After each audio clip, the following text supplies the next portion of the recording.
May 19th, 1536. The sun rose pale over the Tower of London, casting long shadows across the stone walls. It was Anne Boleyn's last dawn. She had been Queen of England, a woman who once commanded the heart of a king and the fate of a kingdom. Now she awoke to meet death. Her family, the Boleyns, were not among the oldest or grandest dynasties of England, but they were hungry. Ambition ran in their blood, and from the moment Anne was born she was seen less as a child and more as a carefully positioned piece on a board where marriage, power, and politics determined survival. Anne's early years were spent not in the isolation of the countryside, but in the glittering courts of Europe.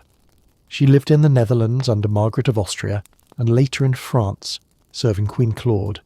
Unlike many noble women whose futures depended on obedience and silence, Anne understood that in the games of power, silence could be as dangerous as a sword. She studied how women at court influenced kings and dukes without ever holding formal power. She learned the subtleties of timing, when to speak, when to laugh, when to withhold affection until it became irresistible. By the time she returned to England in her late teens, Anne was not simply another lady-in-waiting, she was a force. The English court of Henry VIII was a place of ceremony, gossip and rivalry. At its centre sat Catherine of Aragon, Henry's first wife, whose beauty had faded and whose inability to give the king a surviving son had become an open wound. Henry's eye often wandered, and the women of the court knew well the dangers and opportunities of his attention. Anne entered this stage not as the most beautiful woman. By many accounts her looks were striking but unconventional, but as someone who radiated intelligence and intensity. Where others sought to please, Anne dared to challenge. Where others bowed, Anne sparred with words. Her dark eyes and sharp wit set her apart. She refused to become just another mistress to be cast aside. When Henry first pursued her, she resisted, refusing his offers, his gifts, even his letters. This defiance was not born of modesty, it was strategy. Every refusal deepened his desire, until want turned into obsession. Anne had made herself not only desirable, but untouchable. Yet Anne's rise was not simply a love story, it was a political earthquake. To have her, Henry would need to do the unthinkable, set aside Catherine, his queen of 20 years, and with her, the alliance with Spain and the favour of Rome. Advisers whispered against Anne. Courtiers muttered about witchcraft and seduction, but Henry was unmoved. He saw in her not just beauty but fire. Anne became the reason he defied the Pope, the spark that set England on the path to the Reformation, but this ascent came with a cost. For every step Anne climbed, another figure fell. Catherine was cast into disgrace. Her daughter Mary declared illegitimate, and the kingdom itself split between those who saw Anne as a beacon of new hope and those who branded her a usurper. In taverns and marketplaces, whispers painted her as the king's curse, the woman who lured England into sin. Yet inside the palace, her power grew. She was witty, commanding, feared and envied in equal measure. But what she did not yet know was that the very crown she craved would one day burn her alive. Anne Boleyn was crowned Queen of England in 1533. Henry admired her sharpness in these early days. He liked a partner who challenged him, who dared to argue where others grovelled. Yet this same sharpness, which once drew him in, began to grate. Kings prefer mirrors, not rivals. Anne's most urgent task was simple and deadly: produce a son. Catherine had failed to give Henry the male heir he longed for, and Anne's rise was justified by the promise that she could. In September 1533, she gave birth to her first child. The infant was not a boy, but a daughter, Elizabeth. The disappointment was immense. Henry masked it with forced celebration, but those around him could see the cracks forming. To a king obsessed with legacy, a daughter was no victory, it was a delay. Anne did not surrender. She became pregnant again, and again, but the hopes of a son slipped through her fingers in miscarriages. Each loss chipped away at her security. Every failed pregnancy gave fuel to her enemies, who whispered that God was punishing Henry for setting aside his true queen. Catherine, though banished, remained a figure of loyalty and sympathy across England. Her daughter Mary still held the hearts of many. Anne knew that until she bore a son, her throne rested on sand. Meanwhile, her enemies multiplied. Courtiers who had prospered under Catherine despised Anne. Nobles resented her arrogance, and foreign ambassadors reported her every word to Rome and Spain. Even her relationship with Henry, once blazing with passion, began to sour. Where once he chased her with desperate letters, now he sought other women to soothe his frustrations. Anne fought back with the only weapon she had: wit, temper, and influence. She raged against Henry's mistresses, confronted him openly, and tried to tighten her grip on his affection. But each outburst made her appear less the enchanting partner and more the nagging obstacle. In the ruthless logic of a king, affection was conditional, power transactional. By the mid-1530s, Anne was queen in title but already a rival in Henry's mind. Her crown had not united the realm, it had fractured it.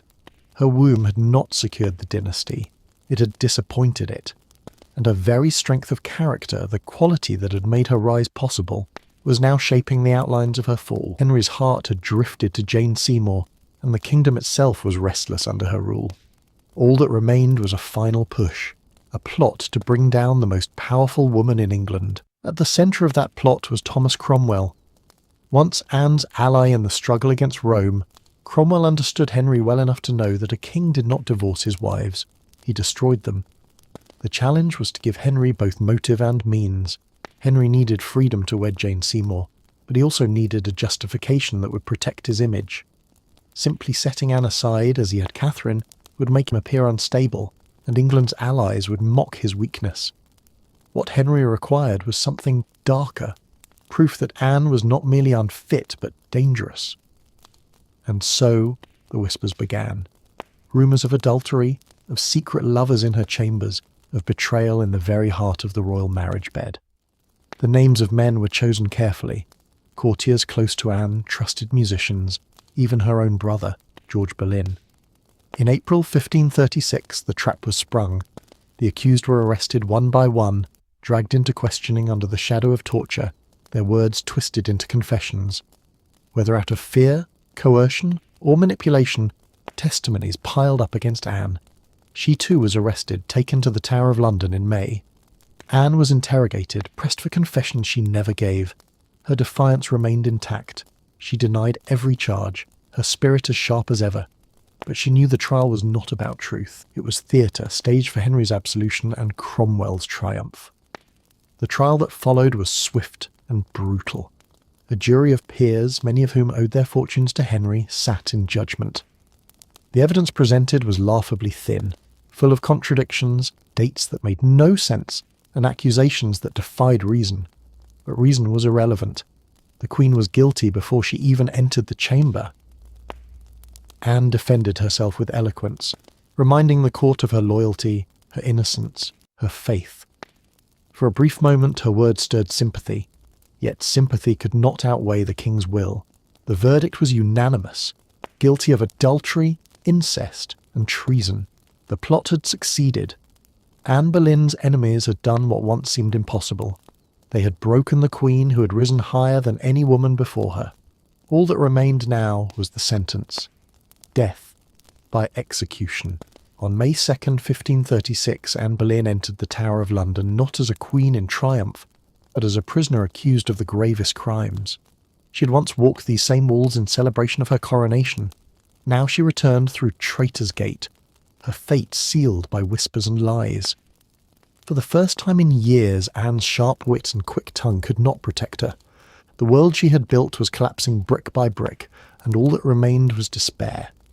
The Tower was no stranger to the condemned, but few prisoners had ever fallen from such heights. Anne's apartments were more comfortable than the dungeons reserved for common criminals, yet the air was thick with dread. Every sound of clanking chains, every step of the guards outside her chamber doors reminded her of what awaited. In those final days, witnesses recorded her swings of emotion, sometimes defiant, sometimes broken. At moments she laughed nervously, speaking rapidly as if to convince herself of her innocence.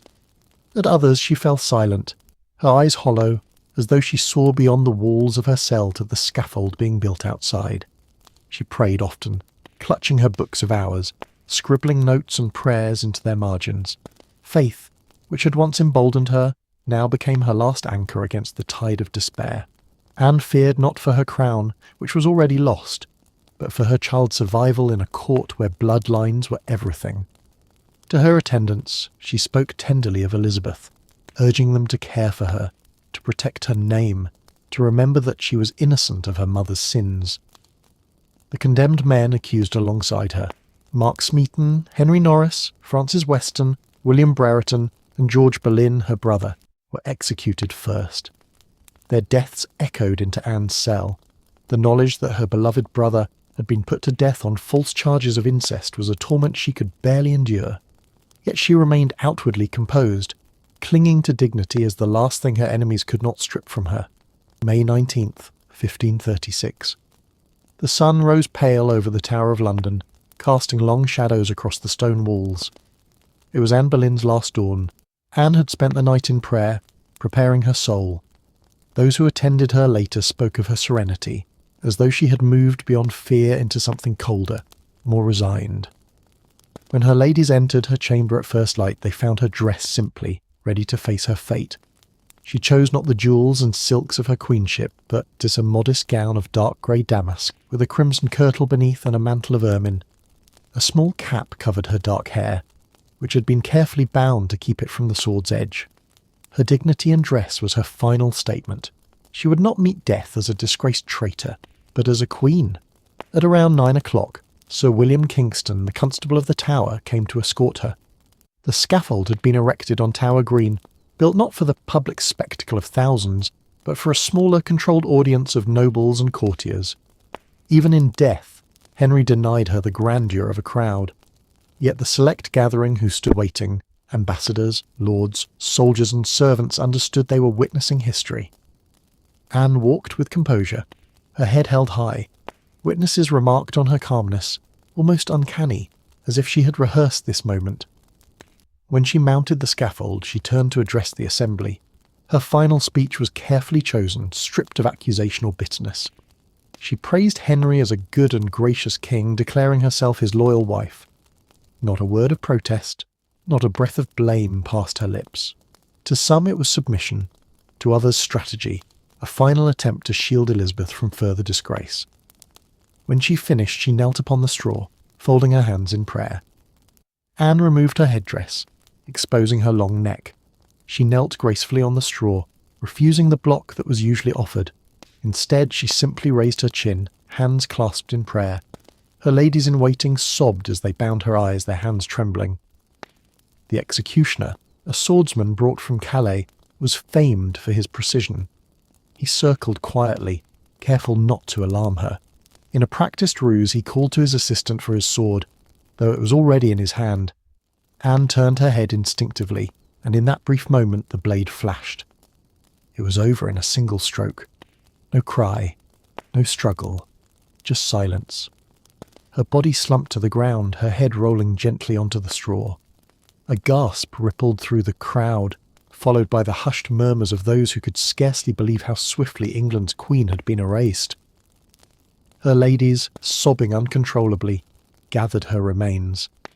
With no coffin prepared, her body was placed in a crude arrow chest, hurriedly carried to the chapel of St. Peter ad Vincula.